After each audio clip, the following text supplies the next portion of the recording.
भाई।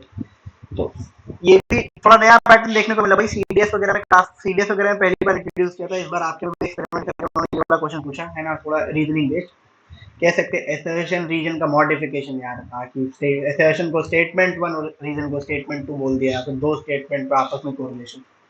ठीक है, हम देख लेते हैं। मतलब क्या बोल रखा है, फर्स्ट स्टेटमेंट हमारे पास x एक n क्रॉस n का मैट्रिक्स है और हमको डिटर्मिनेंट निकालना है, determinant of n into x, ठीक है, इक्वल टू m की power n into determinant of x। बिल्कुल एकदम 100% ट्रू बात लिख रखी है भाई, बिल्कुल सही बात लिख रखी है। इसका मतलब आप समझ भी सकते हो कि अगर हमारे पास कोई एक A जो है वो 2x2 का मैट्रिक्स है, कैसे A B C D, तो मुझे अगर उस क्या करना है, ध्यान रखना 2x2 का मैट्रिक्स है, मुझे अगर 2A का डिटर्मिनेंट निकालना है तो पहले 2A मैट्रिक्स लिखनी पड़ेगी। 2A मैट्रिक्स का मतलब क्या है, 2A 2B 2C 2D, सभी एलिमेंट को 2 से मल्टीप्लाई करना पड़ेगा। और जब इसका डिटर्मिनेंट में लिखूंगा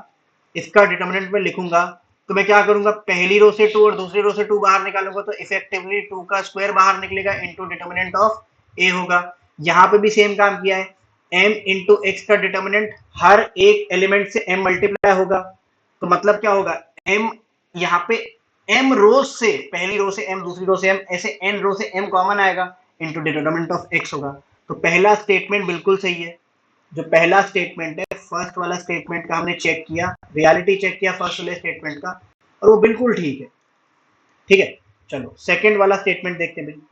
सेकंड वाला स्टेटमेंट क्या बोल रखा है, if y is a matrix obtained from x by multiplying any row or column on a scalar m then determinant of this is, तो ये भी बिल्कुल सही बात बोल रहे हैं भाई कि अगर हमारे पास y एक मैट्रिक्स है जो कि हमें मिल रहा है इस मैट्रिक्स के किसी भी रो को किसी एक स्केलर m से मल्टीप्लाई करने पर, 2x2 का एग्जांपल है, 3x3 कर लेते हैं, a b c d e f g h i। ठीक है, हम क्या करते हैं, इसमें कोई भी, इसमें m मल्टीप्लाई कर देते हैं, m m m किसी भी एक रो में कर सकते हो आप, इररिस्पेक्टिव है ना, विदाउट लॉस ऑफ जनरलिटी आप किसी भी रो में कर लो m का मल्टीप्लिकेशन। अब उन्होंने बोला है कि जो y का डिटर्मिनेंट है, उन्होंने क्या बोला है, जो y का डिटर्मिनेंट है वो क्या होगा, determinant of y equal to m times determinant of x। बिल्कुल सही बात है भाई, डिटर्मिनेंट में एक रो से कॉमन निकाल सकते हैं, तो क्या सेकेंड स्टेटमेंट भी सही है, सेकेंड स्टेटमेंट भी सही है, ट्रू है, बिल्कुल बिल्कुल ट्रू है भाई सेकेंड स्टेटमेंट। अब देखो कंक्लूजन देना मुश्किल होता है क्योंकि दोनों स्टेटमेंट सही है, ए और बी ऑप्शन दोनों स्टेटमेंट को करेक्ट बोल रहे हैं, लेकिन हम एक्सप्लेनेशन करेक्ट है या नहीं है वो ये वाली बात हम थोड़ा चेक करते हैं। तो अगर हम सेकेंड स्टेटमेंट की बात करें तो सेकेंड स्टेटमेंट बहुत सही तरीके से एक्सप्लेन कर रहा है फर्स्ट स्टेटमेंट को, क्योंकि फर्स्ट स्टेटमेंट क्या है, इसी का जनरलाइजेशन ही तो है। हम पहले रो से m बाहर निकाल पा रहे हैं और m times into determinant x लिख पा रहे हैं, इसका मतलब यही तो है कि हम सभी रो से बाहर निकाल पा रहे हैं। समझ में आया क्या, ऊपर एक रो से बाहर निकालने का मतलब हम क्या कर रहे हैं, फर्स्ट वाले स्टेटमेंट में बार बार n रो से बाहर निकाल रहे हैं।